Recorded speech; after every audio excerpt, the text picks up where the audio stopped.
The stop-and-go traffic was agonizing, a sluggish crawl that made Julian's eyes glaze over. He felt like he could fall asleep right there on the highway. It was always like this. The moment he let Chris out of his sight, the man seemed intent on setting the world on fire. He should have just stayed and listened to the musical.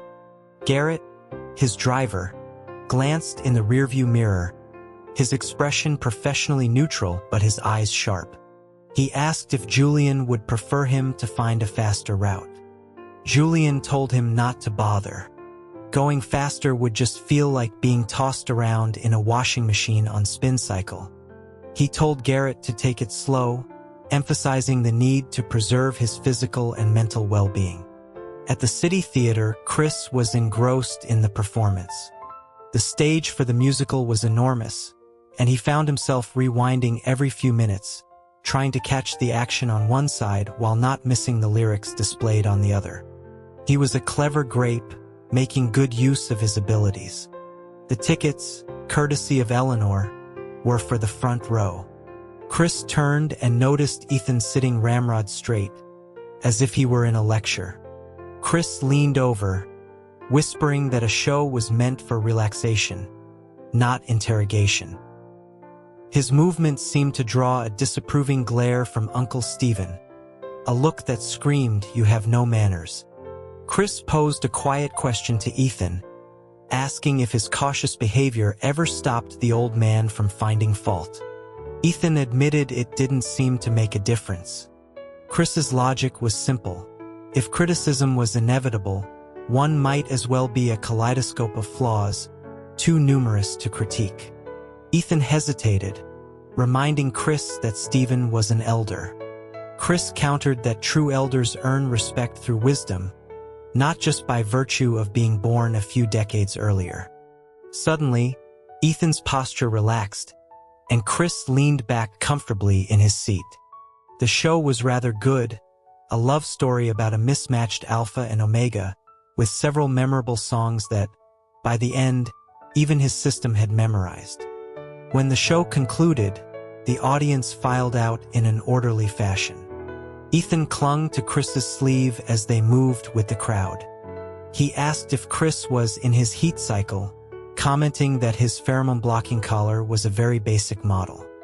Ethan offered him some newer, more stylish ones he owned.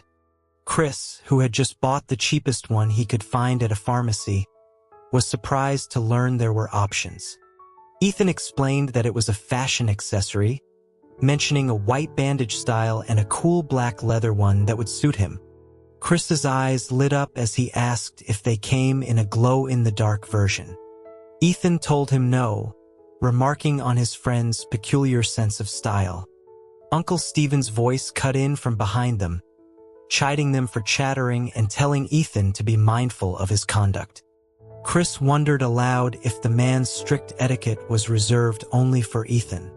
The old man's attention snapped to him, stating that Mr. Song should be mindful as well. Chris replied with mock politeness that since he wasn't on the family's payroll, he didn't see why he should be subject to their demands. Stephen insisted that while he couldn't control Chris, Ethan had married into the family, and his every action was under scrutiny. He claimed it was for Ethan's own good. Chris retorted that if constant restriction and suppression were Stephen's idea of helping, then the man's head was clearly just for decoration. Stephen began to splutter with rage. Chris turned to Eleanor, Julian's grandmother, and commented on Stephen's lack of decorum, swearing in a public place. Eleanor gave Chris a small smile before turning to her useless eldest son, telling him to stop bothering the younger generation. Stephen seethed. He was used to scolding Ethan, who was too gentle to fight back or complain. As his influence waned within Apex Innovations, he had found a perverse sense of accomplishment in dominating Ethan. But recently, Chris, the usually detached and aloof executive assistant, had started protecting him. Not far from the theater was a street lined with shops, and Chris caught the scent of a popcorn stand from a distance. Ethan was saying that it was still early and they should go to his place. But when he turned, Chris's spot was empty. Several yards away, Chris was already studying the menu at the popcorn stand. Eleanor, in a rare display of good humor, suggested Ethan get some too, remarking that all young people enjoyed sweet snacks. She ended up buying popcorn for both Omegas and her son. Ethan offered Chris a taste of his strawberry-flavored popcorn, noting that Miles had probably never shared his. As Chris reached for it, his finger twitched, and a small, shimmering coin-like object flew from his hand in a perfect arc, landing squarely in the bag of popcorn Uncle Stephen was holding. Chris let out a small gasp. Stephen, who was hungry, opened the bag and poured a handful into his mouth. The crunch that followed was not popcorn. Crying out that his tooth was broken, he spit out an unpopped kernel. Eleanor rounded on him, demanding to know where his manners had gone. Chris looked away, a picture of innocence. By 10 that evening, Mason and Julian had finished their game of golf. Garrett drove them to Mason's suburban home. Mason invited his younger brother in for a drink, mentioning he hadn't visited since the wedding. Julian agreed, seeing an opportunity to discuss the pending Clearwater project. They entered the house to a scene of domestic chaos. The living room coffee table was littered with snack wrappers. Chris was sitting on the sofa, head bowed, as Ethan fastened a lavender-colored collar around his neck. Chris looked up and greeted them, telling them to have a seat as if he owned the place. Mason began tidying up, then opened a cabinet and brought out more snacks, asking if Chris wanted a yogurt from the fridge. Ethan replied that he'd already given him one, tightening the collar. Chris complained that it felt like he was being strangled, like wearing a turtleneck backward. Ethan suggested they go to his room to adjust it, insisting it was the best-looking one. He stuffed a couple of fruit jellies into Chris's pocket and led him away, leaving the two alphas alone in the living room. Mason told his brother to sit while he went to make some tea. Julian sat where Chris had been. The lavender collar had complemented his assistant's fair skin, much better than the standard issue one Chris usually wore. If Julian were to choose, though, he thought a soft pink, maybe something with lace, would look even better. He immediately shut the thought down. What was he doing picking out accessories for an Omega? A faint, elusive scent of grapes lingered in the air, but his brother seemed oblivious. Julian wondered if his sense of smell was failing him, or if he was just being haunted by the scent of grapes. Mason returned with a fruit platter, interrupting his thoughts. In the bedroom, Ethan was stuffing a variety of collars from his collection into a handsome bag for Chris. He also had a collection of stylish suppressant patches, some with intricate designs, that he wanted to show him. Chris asked how long Ethan's heat suppressant injections typically lasted. Ethan said about a month, though he hadn't needed one in a while, having an alpha now. He warned Chris that suppressants were a temporary fix and shouldn't be overused, as their effectiveness could wane over time, especially for Omegas with certain genetic conditions. Such Omegas, he explained, might require a highly compatible and very vigorous alpha. Chris wondered if the failing component was not the suppressant, but himself. Ethan found a limited ion patch he thought was particularly beautiful and added it to the bag. Chris protested that he only had one neck. Julian had finished 3 glasses of iced tea in the living room. The clock was nearing midnight, and Mason was asleep on the sofa when the bedroom door finally opened. Ethan told Chris to come and visit again soon. Julian informed his sister-in-law that they were leaving. He closed the door, and Mason stirred, sitting up. He asked if his brother and Chris were leaving separately. Ethan insisted they were leaving together. Outside, Julian's gaze fell on Chris. In the short time they'd been here, his collar had changed again. This one was a pale pink with tassels. Julian mused that purple might have been a better fit for the grape. Ethan's taste was suited for a sweet, docile grape. A deep purple, Julian thought, would be better for a chaotic grape. Black leather for a golden, sun-ripened grape. A sudden, sharp chime, like a tiny bell, echoed in his mind. He was no longer standing outside but was back on the couch in his brother's living room. Mason asked if something was wrong, if he hadn't had a good time. Chris gently tapped Mason's shoulder, waking him. He announced his departure, reminding Mason to take care of Ethan. Then, with a confident wave, Chris left. What had gone wrong? Outside, Julian's driver was gone, leaving only his own car in the driveway. Chris announced he would assist Julian with the driving, a grandiose way of asking for a ride. Julian rolled his eyes but drove him to the corner of his street. He coldly told him to get out. Chris feigned shock at being dropped 500 yards from his home, then slumped over as if he'd expired. He whined that his mind was still consumed with matters of Apex Innovations. If he were to trip and fall on the remaining walk, he wondered how many times his salary the company would have to pay him in damages. He listed his demands: compensation for lost work, emotional distress, and medical bills. Julian smirked. This was the shameless, mooching grape he knew. He drove the rest of the way and pulled up directly in front of Chris's apartment building. It was nearly midnight when Chris got home. After a shower, he felt restless and chatted with his system for a bit. He asked how they were supposed to apologize to the 0.5 user in 3 years' time. It was never too early to draft an apology letter. He opened a messaging app. Employee: Hey mentor. J. What is it?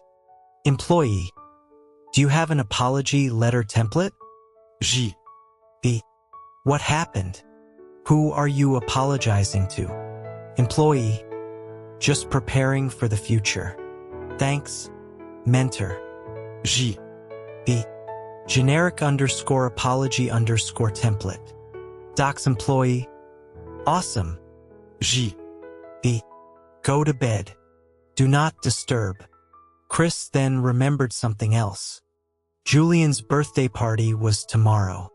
He hoped his plan for the event would meet with approval. He'd heard the villainous Hawthorne, his nickname for Julian, liked wood carvings.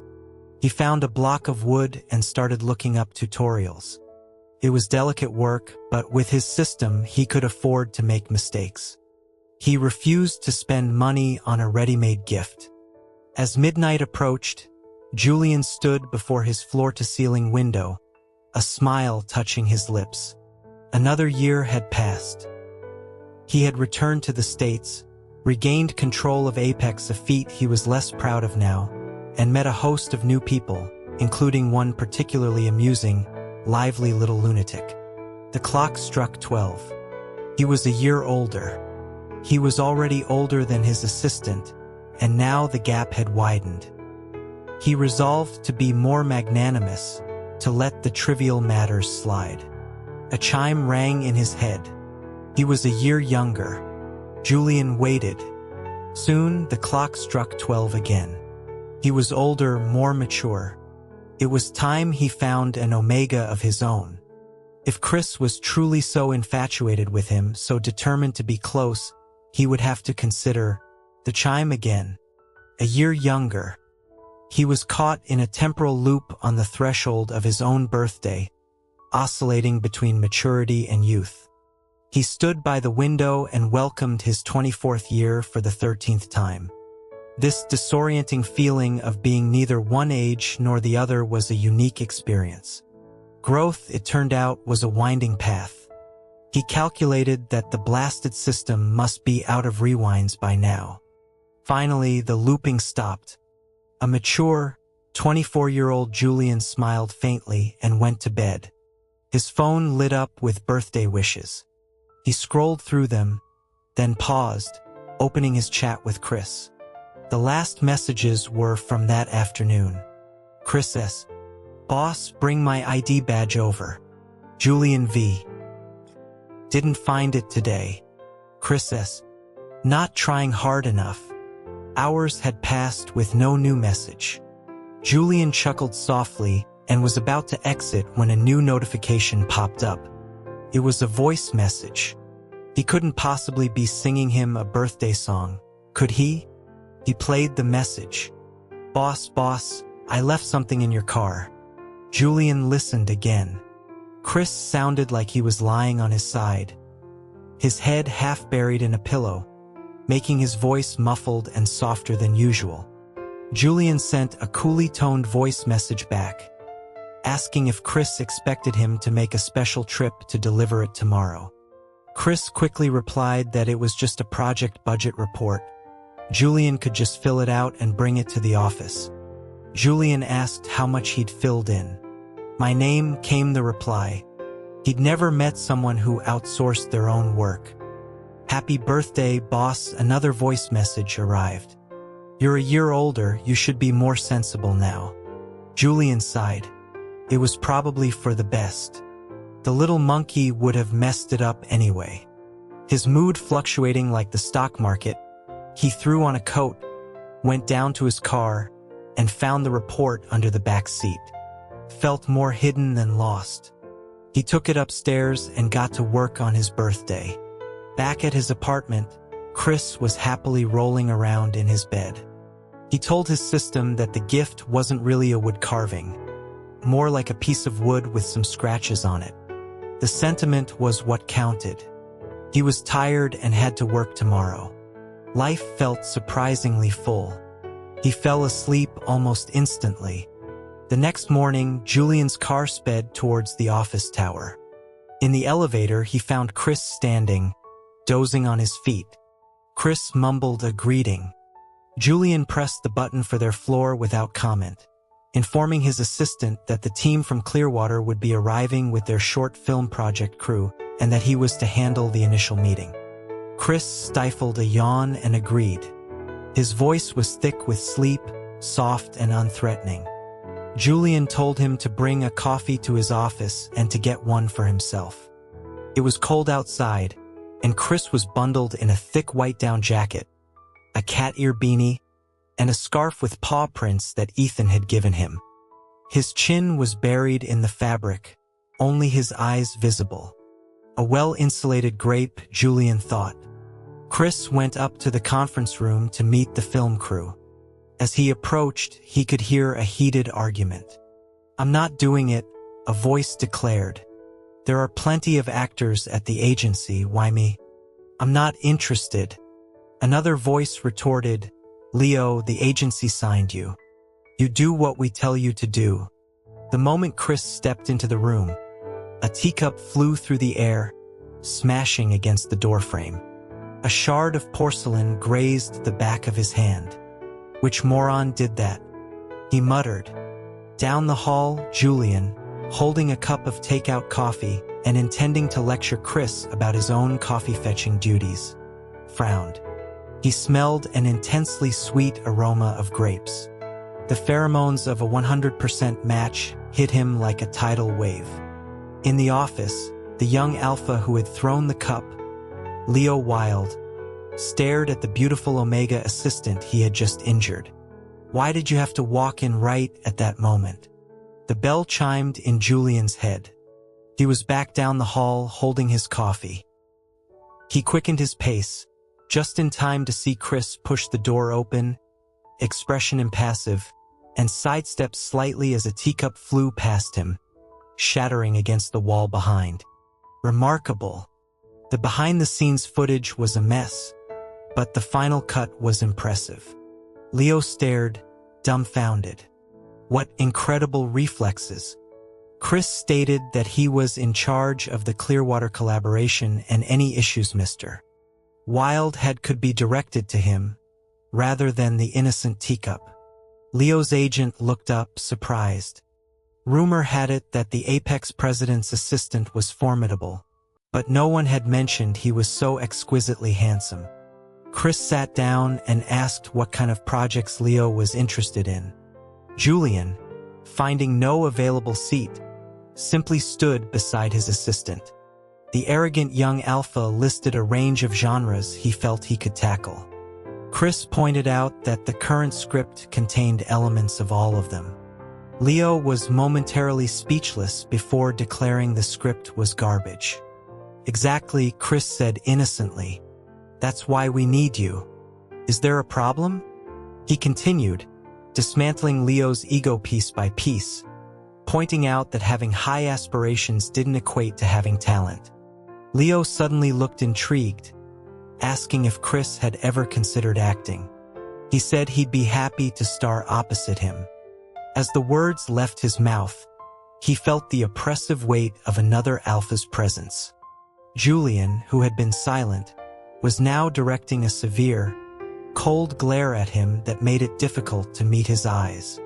Chris replied that he could, but his range was limited. He could only play Leo's father. Julian finally spoke, his voice dripping with the cold authority of a superior. He asked if this was the level of professionalism he could expect from Clearwater's talent. "You either do the film or you can find a new career. Don't bring your tantrums to Apex." The entire room went quiet. This was the Julian everyone knew. To Julian's surprise, he saw a flash of pure admiration in Chris's eyes. After the meeting, Chris wandered over to the soft-serve ice cream machine in the break room. His first attempt at a cone was misshapen. He decided to try again. A flurry of chimes went off in Julian's office. His birthday present from Mason, a new leather belt, was back in its box, which his brother was holding out to him again. "Surprise, little brother," Mason said. Julian dryly identified the contents. Mason sighed that he was no fun anymore, that he only feigned surprise. By the ice cream machine, Chris had crafted a perfect swirl of vanilla. He sat by the window, happily eating it while checking his phone. J. B. What are you doing? C. Pillaging the company's ice cream supply. Made a perfect one. Looks and tastes store-bought. J. B. It's below freezing and you're eating ice cream? C. It's delicious. Another message came through, this one from Miles. Miles M. Little grape. Do I look more like him when I cry? A replacement? What kind of soap opera plot was this? Chris S. Please be normal, you're scaring me. Miles M. I'm coming over tonight. I want to go to Julian's birthday party. Ethan has a husband now. I'm your long-term friend. Chris suddenly felt the urge to dump a bucket of water over Mason's head. Miles M. Kidding. I bought this amazing black jacket today while I was out. I'll bring it for you tonight. Super cool. Chris S. K. Chris finished his ice cream and took a 3-hour nap in his office. He woke up, dealt with a mountain of work, and left precisely on time, getting into Julian's car. Mason was already in the back seat, wearing a thick hoodie pulled low, the collar zipped up high, and a pair of enormous sunglasses. Chris asked if he was trying out performance art. Mason mumbled something about being worried he'd become performance art again. He figured that since Chris's events were always unconventional, heavy disguise was his only defense against public humiliation. The car arrived at a resplendent banquet hall. The main room was filled with perfectly normal people, who all turned to stare at the abnormally dressed Mason. His head, already low, sank even further.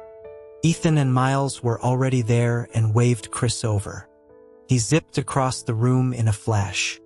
Ethan was telling Miles that the black collar looked great on Chris, a testament to his excellent taste. The three of them were chattering loudly, which soon attracted the attention of Uncle Stephen. He looked over at Ethan, ready to deliver a reprimand, but stopped short. Ethan was slouched against Chris, an arm slung over his shoulder, a lollipop stick dangling from his lips. He was laughing and playfully punched Miles on the arm. There was no trace of his former rigid etiquette. It was all flaws, which, as Chris had advised, meant there was no single flaw to attack. This was the lively, cheerful young man the original novel had described. Ethan and Miles started fussing over Chris, insisting he try on the new clothes they'd bought for him. He excused himself to find a changing room. He took off his jacket, his sweater, then his undershirt until he was just in his briefs. The room was warm, thankfully. The sweater Ethan had bought was a complex affair. Chris held it up, trying to figure out how to put it on. It looked less like a garment and more like a blueprint for a building. The lock on the door clicked. Julian, his face clean of the cream Chris had just smeared on it, walked into the room, intending to change into a fresh shirt. That little demon had ambushed him with a plate of whipped cream and then vanished. Under the soft light, the Omega's limbs were long and elegant. His skin so pale it seemed to glow. Julian took a sharp breath, his eyes darting away as he noticed the in-use sign wasn't on the door. He willed the timeline to reset. A chime. He was back at the sink in the restroom, his face covered in cream. He washed it off, staring at his reflection. Did Chris have any idea he was an Omega? How could he be so careless? His reflection smirked. The little lunatic's physique was quite impressive. His reflection raised an eyebrow. After all this time, Chris was bold enough to smash cake in his face and not even bother to rewind it. What was he doing practicing expressions for a new emoji set? Julian shot his reflection a glare and left the restroom, heading back to the changing room. The door was unlocked. He hesitated, then pushed it open. It was locked from the inside. A corner of his mouth lifted. "Anyone in there?" "A ghost," a voice replied from within. Julian asked how long he would be. "A very, very long time," Chris answered. "But you can pay for express service." There was another changing room at the far end of the hall, but Julian decided it was too far to walk. He leaned against the wall and waited. The mental image of Chris replayed in his mind, particularly the cool, indifferent glance he'd given him. He was lost in thought when the door suddenly swung open. His back met empty air, and he stumbled back a few steps to regain his balance. Chris told him to be careful. Julian's eyes took in his assistant's new attire. A cool black jacket over a baby blue and pink sweater tied with ribbons. The clashing styles somehow suited Chris's fractured personality perfectly. Chris explained they were gifts from Ethan and Miles, and he was just playing along. He excused himself to go find them, leaving Julian to change. Chris found his friends on a sofa and snuck up behind them. He overheard them quizzing each other on his habits. Ethan proudly stated that Chris secretly picked the onions out of his food. Miles countered that he knew Chris loved ice cream. They argued over who knew him better. All this did, Chris knew, was further tarnish his reputation with his system, who now narrated his life like a nature documentary. When Julian emerged in a fresh shirt, he saw his brother standing alone, holding a glass of juice. He asked why he wasn't with Ethan. Mason pointed to where the three Omegas were roaming the room, laughing hysterically. Ethan caught his eye and gave him a bright smile. Julian grabbed his brother's hand and made him wave back. He remembered Ethan as a shy, timid young man. It seemed some of Chris's joyful madness had rubbed off on him. Chris himself was busy tormenting Uncle Stephen again, critiquing the dust on his shoes and his facial expressions until the old man was about to explode.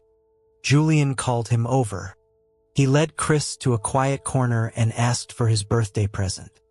Chris rummaged through his backpack and produced a piece of wood with a few scratches on it. "A wood carving," he announced. Julian was silent. Chris explained that he'd tried a dozen times to get it right, hoping Julian would appreciate the gesture. Julian could see it hadn't been successful, but more importantly, it hadn't cost anything. So this was the cause of last night's temporal distortion. He took the piece of wood and told Chris to go and have fun. Julian examined the carving. There were no images, but words were etched into the surface. Happy birthday, with a small C beneath it. He was about to place it with the other gifts when the bell chimed. The wood was back in his hand. He was forced to appreciate it. He tried to put it down again, watching as Chris, carrying a tray of drinks, expertly dodged a running child and then another oblivious guest. The bell chimed. Julian was back to holding the wood, smiling as he studied it. The chaotic outtakes were over. The flawless final cut was playing out before him. Ethan and Miles were applauding Chris's grace. The party wound down around 9. As Julian was giving his closing remarks, he noticed a familiar university student in the crowd. It was Garrett's younger brother, who had come to scrounge for good food. A few minutes later, Mason found Chris and told him they were leaving, offering to drive. Chris promptly chugged his glass of wine and claimed to be indisposed. Mason sighed and agreed to be the driver. On the way home, he praised Chris's event planning and offered him another job, planning Uncle Steven's birthday for a handsome fee. Chris eagerly accepted, promising a truly unforgettable party for the old man. The next day, Chris woke up late. He logged his hours as off-site work and went back to sleep. At 11, he got up and dressed in the cool, edgy style Miles preferred. He was joining him for a university reunion. Miles had been sickly as a child and often bullied. His friendship with Mason was born from the fact that Mason never said a mean word to him. The system warned Chris to be wary of the old classmate's malice. Chris was unconcerned. He was the king of verbal takedowns. He took a cab to Miles's place. 30 minutes later, Chris realized they were at the Wintermelon Hotel, not the Pumpkin Hotel where the reunion was being held. He calmly told his system to start over. In his office at Apex, Julian woke from a nap. He had dreamed of Chris, a dream where he piled work on his assistant, who completed it all with meek obedience. The dream ended with the image of Chris from the changing room, looking beautiful and blushing. It had to be a dream. The real Chris, that thick-skinned, shameless grape, would never blush. A bell chimed. Julian was back on the cot, his nap just beginning. He could sleep more. Maybe he could dream more. He lay down perfectly still and closed his eyes. In his dream, Mason appeared and suggested they go golfing. Julian mentally changed the channel. In the new dream, Mason suggested they go to work. He woke up for good, cursing silently. The system was junk. On the way to the correct hotel, Miles was playing a game on his phone with Ethan. The car pulled up, and Miles got out, setting up his wheelchair. Chris offered to push him, an offer Miles swiftly declined, wheeling himself away at high speed.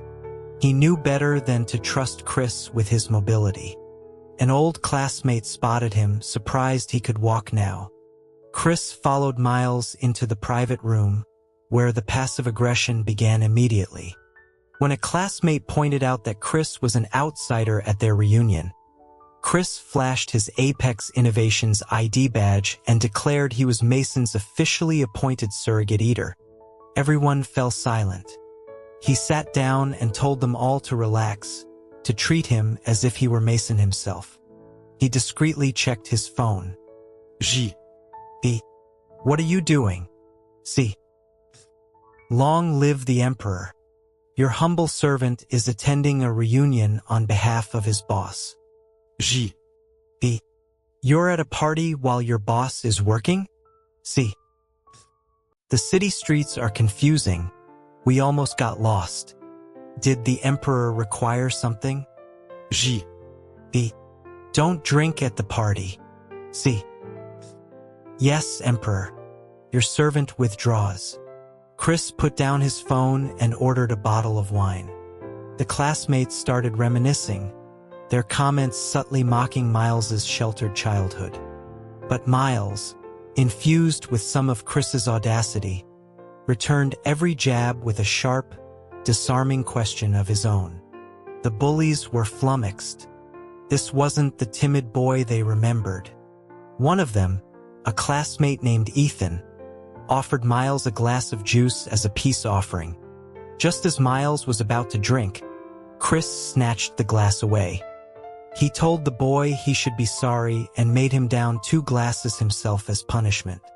The juice, his system had informed him, contained carrot juice, to which Miles was allergic. At Apex, Mason walked into Julian's office, commenting that his brother looked at him with an ancient, world-weary sorrow in his eyes. Julian told him it was from overexposure. Just then, a chime rang out, and Mason re-entered the room, repeating his observation. It was almost the holidays, and Mason suggested they decorate the office. After the reunion, a triumphant Miles dropped Chris back at the office. The first floor was abuzz with employees hanging decorations.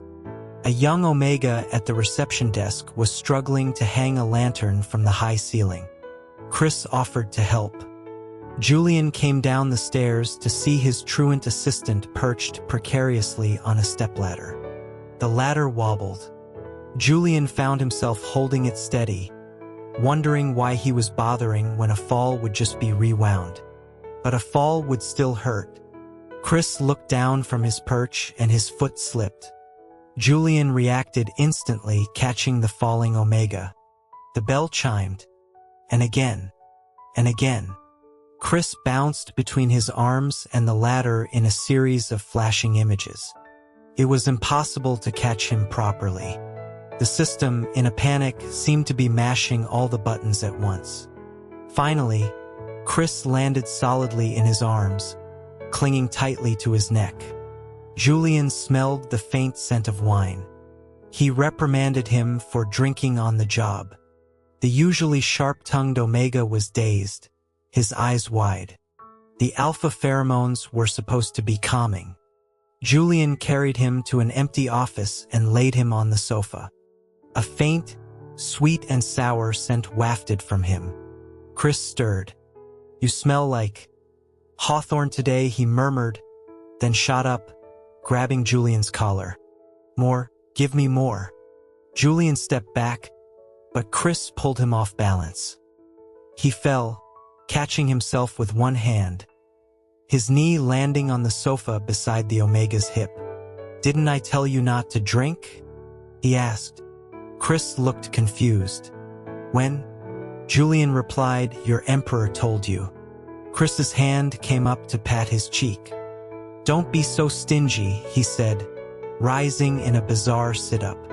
He leaned in, and as Julian moved to steady him, their lips brushed against each other's cheeks. A chime. Chris was back at the reunion, grabbing the glass of juice from Miles's hand and flinging its contents at the offending classmate. "I'm sober now," he declared. He knew what he had done. He had kissed the villain. And without the system's help, he would have been eaten alive. At least Julian didn't remember. Lying on the cot in his office, Julian wondered, did I dream of the grape, or did the grape dream of me? So bold, and then he runs, and resets the whole timeline. Life with Chris would certainly never be dull. Near the end of the day, Chris attended the final pre-holiday meeting with Mason. Julian was already there, a pile of chocolates on the table beside him. Chris felt a magnetic pull. Julian watched, a slight curve to his lips. So easily distracted. He'd be easy to win over. As the meeting droned on, Chris opened the social app on his phone. A new feature had been added. It showed the cardinal direction of highly matched friends. His friend Alpha Male was to his west. Blue was to the south. And J, B, was to his east. Chris looked past Julian, towards the distant eastern horizon. The concert was torture. Julian sat in the highest seats of the stadium with Mason, enduring what passed for music. It was loud, monotonous, and the dancing was atrocious. 2.5 hours felt like a prison sentence. So this is what Chris liked? Finally, it was over. Julian breathed a sigh of relief. A chime. And now, for our first song of the evening. A voice from the stage boomed. Julian's soul withered. His brother was getting into it, swaying to the beat. Julian resigned himself to his fate and joined in, using his phone's camera to zoom in on Chris in the front row, who was ecstatically waving a glow stick. After 2 full performances, the concert finally, truly ended. Outside, Chris received a voice message from Julian, of all people, telling him to meet at the candy apple stand. He found Ethan and Miles there, along with Mason and Julian. Chris, feeling bold, announced that Mr. Mason was buying out the entire cart for his lovely husband. The vendor was thrilled. The ensuing chaos created a perfect diversion for Julian to spirit Chris and Miles away. In the car, Chris contentedly crunched on a candy apple. Julian found himself watching, captivated. The little Neuromega was a rare and precious thing. Green light, Chris said coolly. Julian's knuckles whitened on the steering wheel. When they reached Chris's building, Julian asked if he wasn't going to say thank you. Thanks, Jules, Chris said. A chime. Thank you, Mr. Vice President, Chris corrected himself primly. You're a leader who truly cares for his employees. He got out of the car and walked away, humming one of the terrible songs from the concert. The next afternoon, Chris went shopping with Ethan and Julian's grandmother and mother. While waiting for the others, Julian's mother, Catherine, approached him. She asked if he had checked his compatibility rating in the official database. Chris confirmed he had. Eleanor joined them, explaining they were curious if he would be willing to test his compatibility with Julian. Ethan translated bluntly, Grandma wants to know if you want to marry Julian. Chris forced a laugh. He told them that while he appreciated the offer, the database had already found him a 100% match. It was a very private relationship, he explained, like a father and son. That seemed to satisfy them. Later, he was at Apex to pick up his ID badge, which he'd forgotten again. He went straight to Julian's office. He knocked and entered. My badge, Mr. Vice President. Julian retrieved it from where it was hanging on his coat rack. As Chris took it, he glanced at his phone. The Aura app was open. The directional arrow for J.B. was pointing east right at Julian. It suddenly swiveled north as Julian moved to his desk. Then south. Chris began to walk in a circle around Julian, his eyes glued to the screen. East, west, north, south. It was him. Julian was J.B. The 100% match. The Emperor. His faux father. The phone was plucked from his hand. Julian was looking at him, an eyebrow raised. Chris grabbed both phones and spun on the spot. East, east. It stayed fixed. It was true. His brain short-circuited. System, he pleaded internally, rewind. The system informed him he was out of currency. It offered to convert his year-end bonus. No, a chime. He was back on the sofa. Julian was standing by the coat rack, dangling the badge from his finger. Your ID badge, Mr. Song.